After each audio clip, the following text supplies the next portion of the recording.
Welcome back, everyone. So imagine traveling to a country where you don't know anyone and then suddenly having to face a mysterious illness. It happened to Cara Dunn. She and her best friend Morgan had just started a European adventure in Spain. Just days into their trip, Cara became paralyzed. She couldn't move, she couldn't speak, and the doctors couldn't figure out why. You'll be surprised to hear they kept telling her it was in her head. Then the diagnosis came from thousands of miles away. Watch this. 20-year-old Cara Dunn loves to travel. I've been fortunate to be able to make trips through different programs, through different scholarships that I've gotten. So I've gone to Asia and Europe and the Dominican Republic, kind of all over. In June of 2017, Cara and her best friend Morgan planned a trip to Europe. We were going back to see all of our friends in France, and we decided to go to Spain and Italy beforehand just for fun. But 3 days after Cara landed in Spain, she started feeling sick. I started noticing that my vision was a little bit off, and then by the end of that day, I couldn't really feel my teeth, and I had double vision. When Cara woke up the next morning, she noticed her symptoms were getting worse. I knew that there was something seriously wrong. My face was paralyzed, so I knew that I had to do something quickly. Morgan called Cara's family as she was rushed to the hospital. Back in the States, Cara's brother Ryan received the news. I just thought, this is a nightmare scenario. Your loved one is in the hospital in Spain with some sort of strange neurological issue. What are we going to do? We're 6,000 miles away. How are we going to help her? The doctors abroad were struggling to diagnose Cara. I just remember when my breathing started to fail, it started by me hyperventilating. We were at the 2-day mark, and she still did not have a diagnosis. Ryan, who's a medical student, decided to take matters into his own hands. I called my neurology professor at Mayo Clinic, and I asked him about Cara's symptoms, and we discussed her case. That was kind of the turning point. Joining me now, Cara Dunn, along with her brother Ryan and her mother Dawn. Thank you all so much for being here. It's great to see you looking so well. So a lot of young people do this, right? You go off to Europe, you have fun with your friends, you're there with your friend Morgan, and it was in Seville, Spain that you first started noticing something was unusually wrong. When you say you couldn't feel your teeth, I mean, I feel like we're all doing, you can't really feel your teeth anyway. What do you mean? It was, how did that feel? It's kind of like when you go to the dentist and you get the local anesthetic, and then mine just kind of felt like it never wore off, except I never went to the dentist. Okay. So you go, now you have to go to a hospital in a foreign country, which is always scary. Mm-hmm. And Morgan has the good sense to text mom, right? Dawn, you got the text from Morgan? Yes. And what had Morgan written to you? Well, she pretended to be Cara, but she said, I'm having double vision, vibrating eyes. I can't feel half of my face. So I'm going to the ER, but don't worry, Mom. Sure. Okay, great. Yeah. So you go into the ER, and as I said in the introduction, I mean, so many women have been here where they tell you it's all in your head. They thought you were having, a panic attack? yeah, they weren't sure. At first it was just the paralysis, and it progressed to full body paralysis. And I started hyperventilating when the nerves in my respiratory system started to be affected. So my body was attacking my nerves in my respiratory system, and my breathing was failing. And they said, oh, you have anxiety, calm down, calm down. And that went on for hours. And I knew I did not have anxiety. Yeah, you're like, I'm anxious because I'm in Spain, and none of you is taking me seriously. Yeah. Yeah. So, all right. So then did you speak with your brother on the phone with Ryan? I believe I spoke with him. I don't remember that. So this has got to be so frustrating for you because you're in college, you're pre-med. Yes. You're in medical school. Mm-hmm. And you get a phone call that this is happening to your sister, but feel what? Completely helpless. I just wanted to be at her bedside. We both wanted to be at her bedside. But the physicians wouldn't talk with us. And maybe couldn't. Yeah. I mean, they've given a language barrier? Every once in a while, they would get on the phone and, they could speak English enough to convey kind of the situation, but really we were pretty much in the dark. Did you have any idea at first what was going on with her? Well, her case is really, really unique, and nothing in the textbooks will tell you what she had. Mm-hmm. And so it wasn't until I called my professor and we had a conversation about it that I had a better idea of what was going on.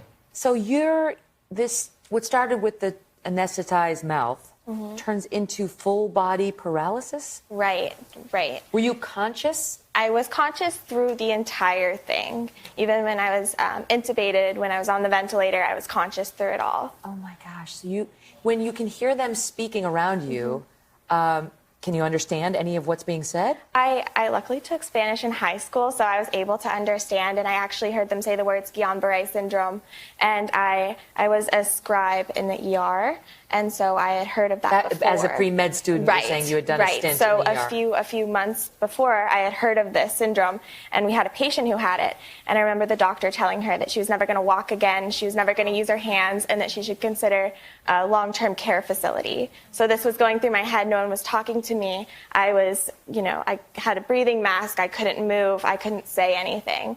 And so at that moment, I just put up a mental wall, and I was like, I can't think about whether I'm going to be able to be a doctor. I can't think about whether I'm going to have a normal life after this because... This just happened in June? Yes. And how old were you at that time? 20. So I'm still 20. You're 20 years old. Yes. Meanwhile, Mom's on a plane coming over to Spain.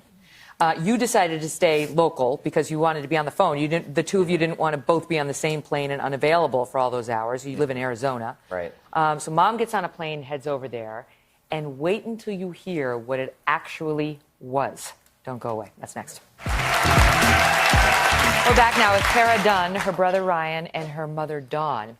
Cara developed sudden paralysis while traveling in Spain, and it was her own brother Ryan, a med student, who helped diagnose her from thousands of miles away. Also joining us here on the set is Dr. Christina Kwasnica, Cara's doctor from the Barrow Neurological Institute back here at home. Okay, so let me just ask you, Dawn, is it true you did have a passport, but you had never traveled out of the country before?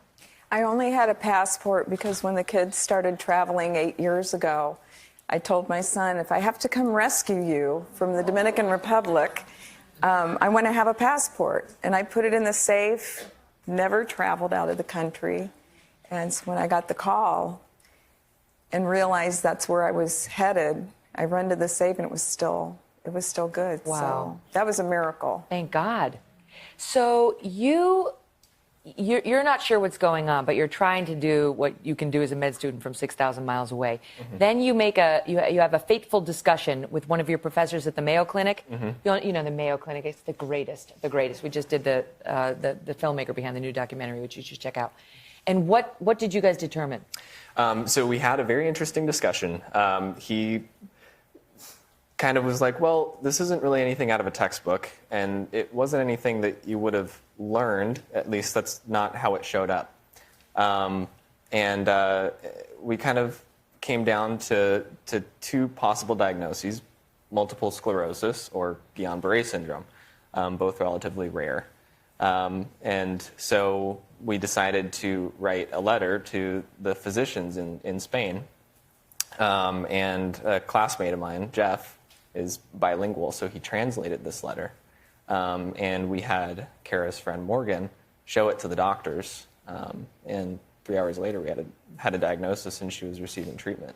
It was, in fact, Guillain-Barré syndrome, the very thing you had heard discussed and feared you had, the thing you heard when you were a pre-med student. Now, Doc, what is that? What is Guillain-Barré? So Guillain-Barré syndrome is an inflammation where your body is actually attacking its nerves itself. So it's your body attacking itself, and we don't know why it happens. It usually happens with the paralysis occurring in the feet and moving on up the body. And an even more rare form of that is when the face becomes paralyzed first. So that's why it wasn't something that physicians would generally think about. When You're not surprised that they were struggling to figure out what it was over there? Not surprised at all. So now the question is, how do we treat you and how do we get you back home? And were you airlifted?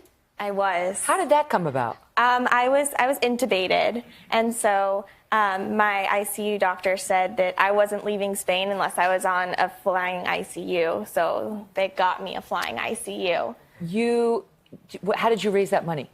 A friend of Cara's, actually her roommate, started a GoFundMe account that raised $100,000. And got you all the way back home. And so now this syndrome can be fatal, right? Yes, it can be. This can lead to death if untreated, and it was not looking good for you in those first couple of days. So now, how are you? On a scale of 1 to 10, 10 being fully recovered, how are you? I'm about an 8. You know, I'm walking. I have full feeling in my entire body. There are some times in lecture I have to I go to University of Arizona and I have to take a reduced schedule. So there are some times when my hands will start shaking too much to take notes, or I'm too tired to walk. But will you get back to 10? Will you make a full recovery? Yes. Will you go back to Spain and get the trip that you so desired? Honestly, yes. I want to. Right, you should.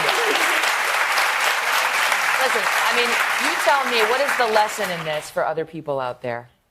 I would say definitely buy travel insurance. But I just learned so much about how to get through something like that. I just took it one step at a time and didn't think it too far into the future. And I think that's truly what got me through it, and being positive. And if you don't have a brother who's in med school, what, be your own advocate, right? Absolutely. I think that was the biggest thing we learned, is that it's very difficult to navigate the healthcare system and speak up, ask your nurses questions, ask your doctors questions. And then on the flip side of that, for providers, as doctors, remember how much your patients are suffering and remember what they're struggling with. If you can get any connection to the Mayo Clinic, it would really help. They are amazing, and all the best to you in the continuation of your medical school career, and you in getting in. Thank you. Thank you for being here. We'll be right back.